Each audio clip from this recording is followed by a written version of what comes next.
Okay, good morning. I've been introduced, so I'm just going to dig straight into this. So the objective of the study was to find out how social identities such as gender, race, ethnicity, culture, age, and socio-economic status intersect to influence immigrant and refugee adolescent mental health at micro, meso, and macro level.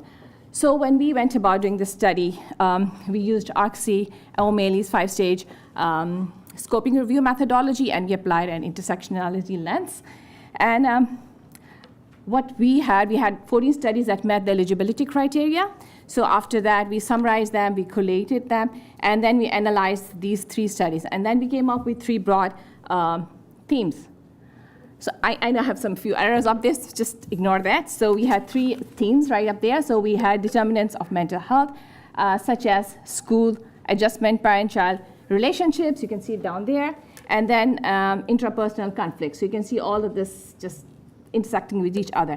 And then coping and adaptation mechanisms such as resilience and ethnicity, ethnic and national identity, they were issues with mental health for young people, and perceived racism and discrimination, and then there was a whole lot of them up there.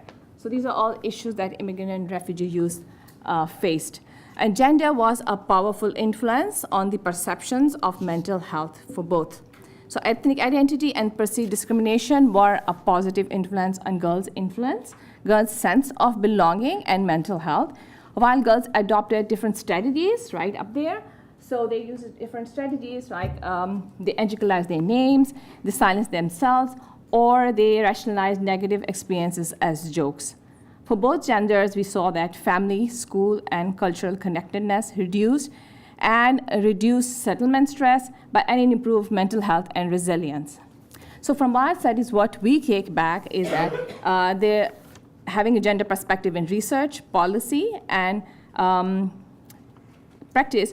We need to have a gender perspective in all that. So immigrant and refugee youth mental health can be supported through gender-specific approaches and gender transformative approaches. And we also need to take in a whole community approach to promote resilience and self-esteem in immigrant and refugee youth. And to address, we need to address the systemic challenges, the immediate systemic challenges, such as language proficiency, competencies, reducing family economic barriers, and integrating anti-discriminatory approaches. And we also need to look into the long-term outcomes, such as academic success for these young people and social inclusion. And thank you.